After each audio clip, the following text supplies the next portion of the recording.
आजम ने बगैर देखे अपने वस्ताज के सामने 18 पारे पढ़ करके सुना दिए। वस्ताज ने कहा बेटा और पढ़ो, तो आप कहते हैं मुझे इससे ज्यादा याद नहीं है। कहा क्यों? तो कहते मैं अपनी माँ के पेट में था तो मेरी माँ ने कुरान मुकद्दस के 18 पारों की तिलावत की थी। चूंकि मेरी माँ कुरान के 18 पारों की हाफिजा थी तो मेरी माँ ने 18 पारे पढ़े थे, उसको मैं अपनी माँ के पेट में याद कर लिया था। अरे जिस गौसे आजम के माँ के पेट में याद करने का यह हाल है, तो जरा बताओ कि गौसे आजम जब जमीन पर आए होंगे तो कैसा कमाल लेकर के आए होंगे। जब बचपन गुजर रहा होगा तो कैसे कमाल की शान लेकर के गुजर रहे होंगे। यही पीरे पीरा मीरे मीरा शाहे जीना अपने नाना जान के खानकाह के करीब खड़े हैं। कौन नाना जान? जिनका नामे नामी इसमें गिरामी कुतुबुल अख्ताब हजरत सैयदना अब्दुल्ला सुमई हम्बली के नाम से जाना जाता है। बड़ी शान वाले नाना हैं, बड़ी अजमत वाले नाना हैं। आपकी खानकाह में जो भी आता था उसकी दामनों को अल्लाह भर दिया करता था। ऐसे बाफैज खानकाह के अल्लाह के बंदे थे कि कोई रोता हुआ आता नजर डाल देते तो हंसता हुआ जाया करता था। बेमुराद आता तो मुराद की दौलतें उसको मिल जाया करती थी। एक नहीफो नातवा औरत अपने गोद के अंदर एक बीमार बच्चे को लेकर के आ रही है। आते आते खानकाह शरीफ में पहुंची और पहुंचने के बाद में हजरत अब्दुल्ला सुमई से कहा, ऐ अल्लाह के बंदे, देखिए मेरा एक इकलौता बेटा है, मेरे शौहर का इंतकाल हो चुका है, बच्चा बीमार है, दुआ कर दीजिए कि शिफा मिल जाए। अल्लाह के महबूब वली ने आंख को बंद की, लौहे महफूज को देखा, बरजस्ता कहते हैं, ऐ अल्लाह की बंदी अपने घर चली जा, क्योंकि तेरा बेटा चंद सांसों के लिए अब दुनिया में रह गया है, चंद लम्हे के बाद में इंतकाल कर जाएगा, उसकी जिंदगी पूरी हो चुकी है। अभी बात कर ही रही थी, इतने में उस औरत की गोद में उसका बच्चा इंतकाल कर जाता है। कहा, ए अल्लाह के बंदे आप दुआ कर दीजिए, क्योंकि आपकी खानकाह से कोई खाली नहीं गया है। रोते हुए लोग आए हैं और हंसते हुए जाते हुए लोगों ने देखा है।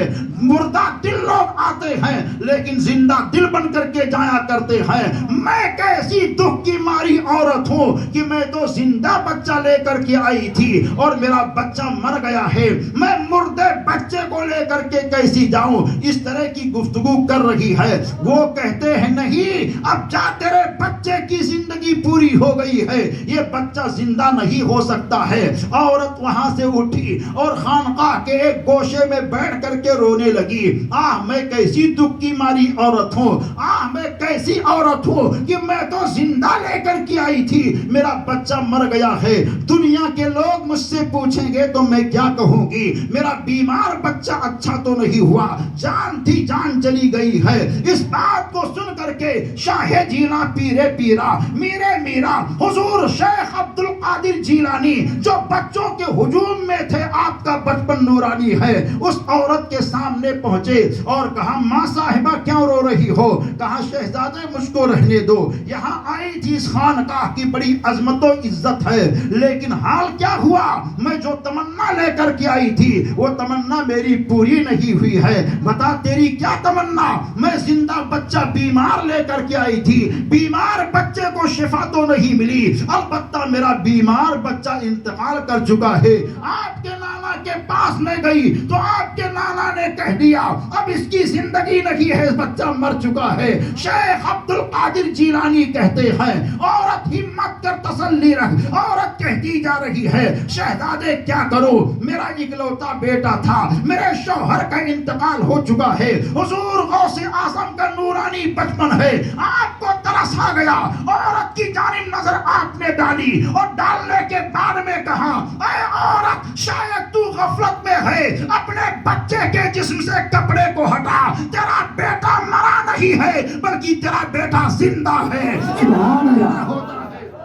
नारे तकबीर, नारे रिसालत, फैज़ान हुजूर गौसे आज़म, माशाअल्लाह। हुजूर गौसे आज़म इरशाद फरमाते हैं, ऐ औरत तेरा बेटा मरा رہی ہے کپڑے کو ہٹا، تیرا بیٹا تو زندہ ہے، عورت کپڑے کو ہٹاتی ہے، بچہ حرکت کرتا نظر آتا ہے، عورت کپڑے کو ہٹاتی جا رہی ہے، بچہ پیر کو ہلاتا ہے، کپڑے کو ہٹاتی جا رہی ہے، بچہ ہاتھ کو ہلاتا ہے، کپڑے کو ہٹاتی جا رہی ہے، بچہ آنکھ کو کھولتا ہے، کپڑے کو ہٹاتی جا رہی ہے، بچہ لب سے کچھ بولنا چاہتا ہے۔ ایسے حال کو دیکھ کر کے عورت نے برجستہ یہ کہا، جو کام نانا نہ کر سکا وہ کام نواسا کر چکا ہے۔ یہ آواز پوری خانقاہ میں جب گونجتی ہے تو عبداللہ سمیع نے کہا، اے عورت کیا ہوا؟ کہا آپ نے کہا تھا تیرا بیٹا انتقال کر گیا، مگر میرے مرے ہوئے بیٹے کو تمہارے نواسے نے زندہ بتا دیا اور زندہ کر دیا ہے۔ اتنا سننا ہوتا ہے۔ عبداللہ سمیع کو جلال آتا ہے، خانقاہ کے ایک گوشے سے ایک لکڑی کو اٹھاتے ہیں اور شیخ عبد القادر جیلانی کو کہتے ہیں، کم سنی میں چھوٹی عمر میں اتنی بڑی بڑی کرامت نہیں دکھایا کرتے ہیں۔ چنانچہ جلال میں ہے، غوث اعظم نے دیکھا نانا بڑے بھرپور جلال میں آ رہے ہیں تو خانقاہ سے باہر نکلے، گلیوں میں دوڑنا شروع کیے، نانا جان بھی پیچھے پیچھے چل رہے ہیں، شیخ عبد القادر جیلانی آگے آگے دوڑتے جا رہے ہیں۔ بستی سے باہر نکلے، سامنے قبرستان آیا تو حضور غوث اعظم کہتے ہیں، اے قبر کے مردو، کیا تم کو معلوم نہیں ہے کہ میرے نانا جان کے ہاتھ میں لکڑی ہے، جلال میں وہ آ رہے ہیں، کب تک سوتے رہو گے؟ اٹھو میرے لیے ڈھال بن جاؤ۔ اتنا کہنا ہوتا ہے، اتنا کہنا ہوتا ہے، قبرستان کے 300 مردے کفن پہنے پہنے آپ کے ساتھ دوڑنا شروع کر دیتے ہیں۔ آپ کے نانا جان نے جب اس حال کو دیکھا تو برجستہ یہ کہتے ہیں، اے عبد القادر جیلانی، اپنے قدم کو روک لے، میں نے مان لیا ہے جب تیرے بچپن کا یہ عالم ہے تو تیرے بچپن کا عالم کیا ہوگا؟ سبحان اللہ، سبحان اللہ، واہ واہ، ماشاءاللہ۔ حضور شاہ جیلہ پیرے پیرا ہیں جو بچپن میں ایسا کر گئے جو کسی کے کرنے میں دم نہیں ہے۔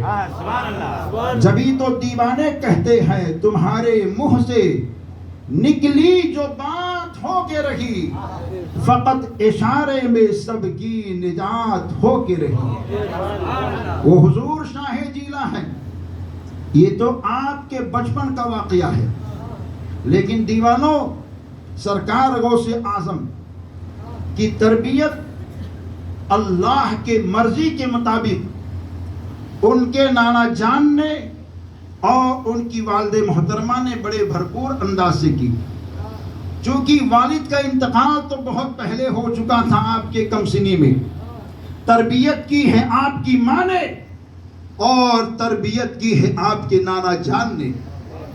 ماں کی تربیت جب بچے یا بچی کو اچھی مل جاتی ہے تو بچہ کوئی عام نہیں ہوتا ہے، وہ حقیقت میں ولیوں کا امام ہوتا ہے۔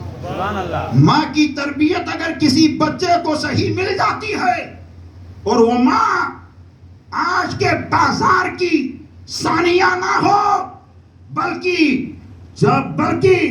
سنجر کی سرزمین کی رہنے والی حضرت ماہ نور فاطمہ ہو تو ان کی گود میں آنے والا گلی کا راجہ نہیں ہوتا ہے، ہندوستان کا خواجہ ہوتا ہے۔ ارے جب کوئی ماں اپنے بچے کو صحیح تربیت کرتی ہے تو بچہ کوئی حضرت نہیں ہوتا ہے بلکہ سنیوں کا اعلیٰ حضرت ہوتا ہے۔ جب ماں اپنے بچے کی صحیح تربیت کر دیتی ہے تو کوئی بچہ گلی ڈنڈا کھیلنے والا نہیں ہوتا ہے بلکہ بریلی کا مفتی اعظم ہوتا ہے اور راجستھان کا مفتی اعظم راجستھان ہوتا ہے، کوئی تاج الشریعہ صدر الشریعہ ہوتا ہے، کوئی حافظ ملت شعیب الاولیاء ہوتا ہے، کوئی برہان